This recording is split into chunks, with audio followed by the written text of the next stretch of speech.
दरअसल Rajesh, cyber security और सूचना की सुरक्षा की प्रकृति में काफी अंतर है। सच में? मुझे तो दोनों एक जैसे ही लगे। असल में ऐसा नहीं है। साइबर स्पेस को इसलिए बनाया गया था जिसके जरिए इंटरनेट सेवाएं दी जा सकें। उसके बाद काफी विकास हुआ और दुनिया भर में लोगों ने इसका खूब इस्तेमाल किया। दुनिया भर में लोगों के भेजे गए सूचना की सुरक्षा के लिए ही इंफॉर्मेशन सिक्योरिटी सिस्टम बनाया गया था।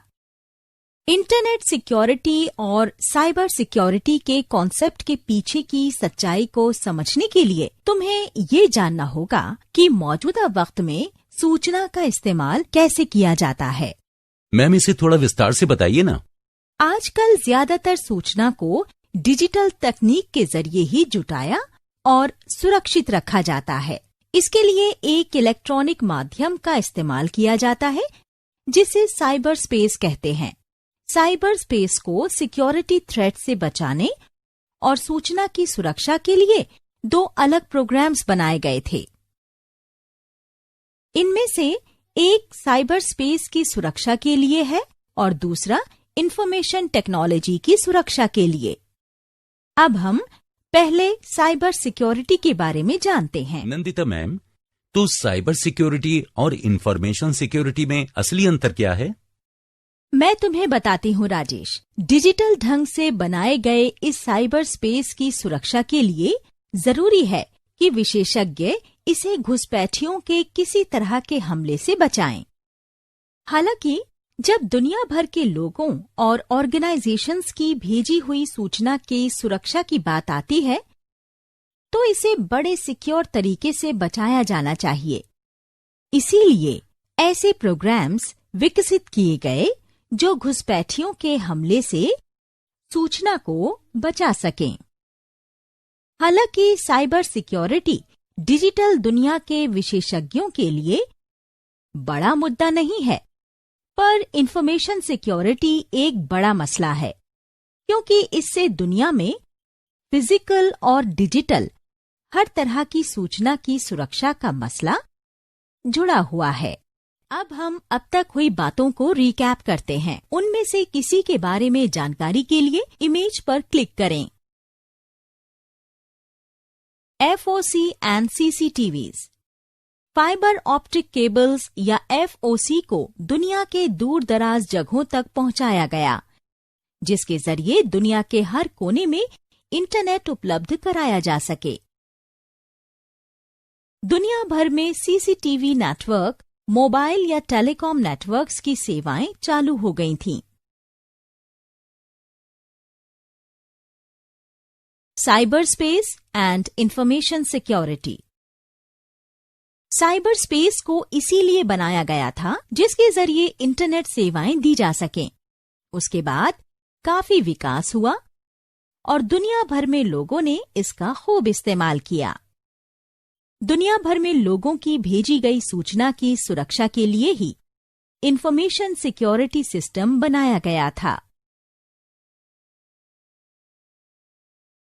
इंफॉर्मेशन एश्योरेंस, सूचना तकनीकी को सुरक्षित रखने के लिए जो कदम उठाए गए हैं वो डेटा को गलत हाथों में जाने से रोकने के लिए बनाए गए हैं।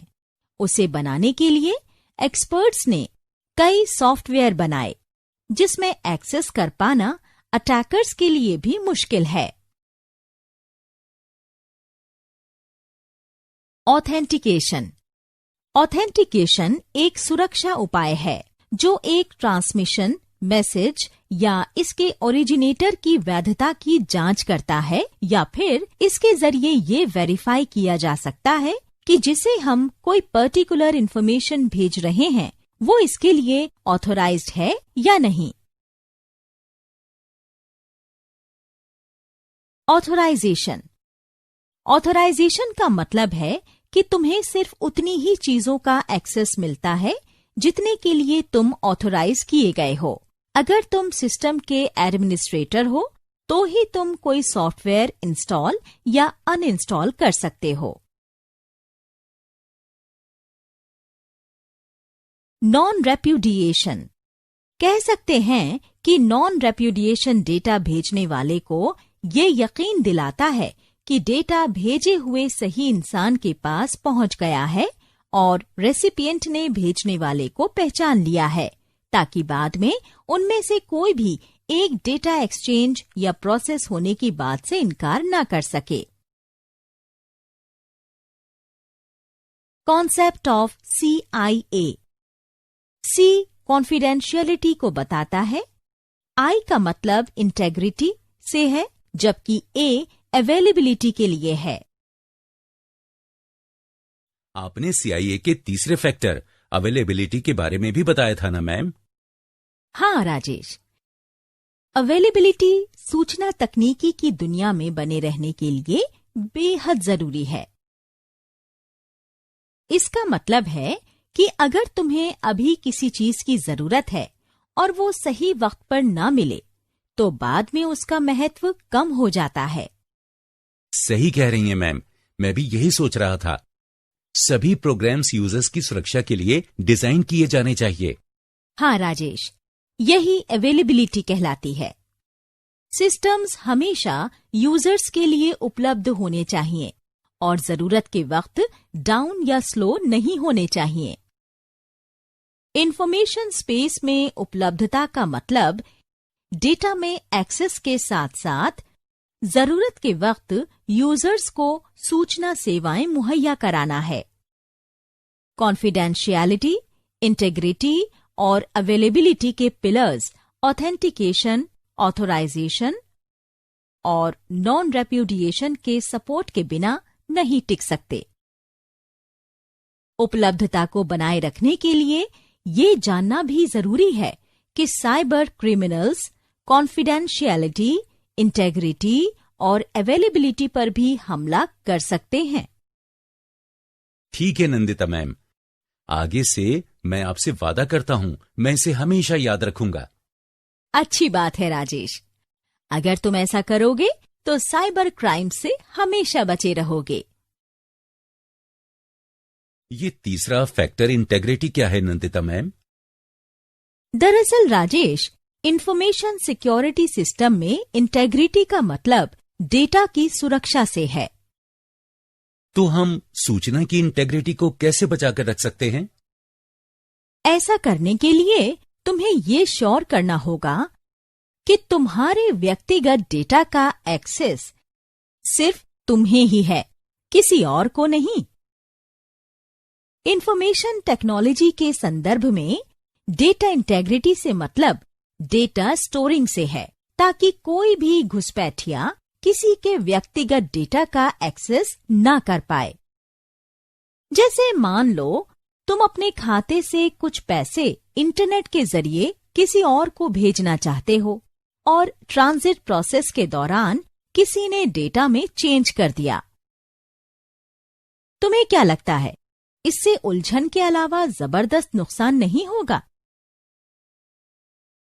इसी वजह से ऑथेंटिकेशन, ऑथराइजेशन और नॉन रेप्यूडिएशन जैसे प्रिंसिपल्स डेवलप किए गए थे, जिससे इंटेग्रिटी सुनिश्चित की जा सके। अब जरा सोच कर देखो, कोई अटैकर ऑथेंटिकेशन सिस्टम को अगर बाईपास कर या उसे मिले एक्सेस प्रिविलेजेस के जरिए डेटा में सेंध लगा सकता है, तो तुम्हें ये भी पता होना चाहिए कि सॉफ्टवेयर की खामियों और कमियों से डेटा इंटेग्रिटी का एक्सीडेंटल लॉस हो सकता है। इससे सिस्टम में अनऑथोराइज्ड चेंजेस किए जा सकते हैं। सही कहा मैम, तमाम सिक्योरिटी ऑप्शन के बावजूद हमें इसका हमेशा ध्यान रखना है कि हमारी डेटा इंटेग्रिटी गलत हाथों में ना चली जाए। बिल्कुल ठीक कहा राजेश। नंदिता मैम, हम इंटरनेट सिक्योरिटी को खतरे से कैसे बचा सकते हैं? राजेश, उसके लिए तुम्हें साइबर सिक्योरिटी और इंटरनेट सिक्योरिटी की बुनियादी बातों के बारे में जानना होगा। क्या आप इनके बारे में जानकारी दे सकती हैं? बिल्कुल राजेश, ठीक है, मैं तुम्हें साइबर सिक्योरिटी के बारे में बताती हूँ। अब तक हम साइबर स्पेस और सूचना के डिजिटलाइजेशन के बारे में जान चुके हैं। उसके बाद हमने कंप्यूटर के फायदे और इसके इंफ्रास्ट्रक्चर के विकास के बारे में जाना।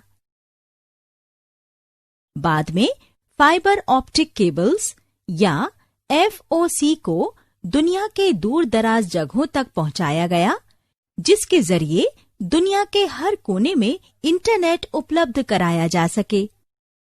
और इसके तुरंत बाद दुनिया भर में CCTVs नेटवर्क, मोबाइल या टेलीकॉम नेटवर्क्स की सेवाएं चालू हो गई थीं।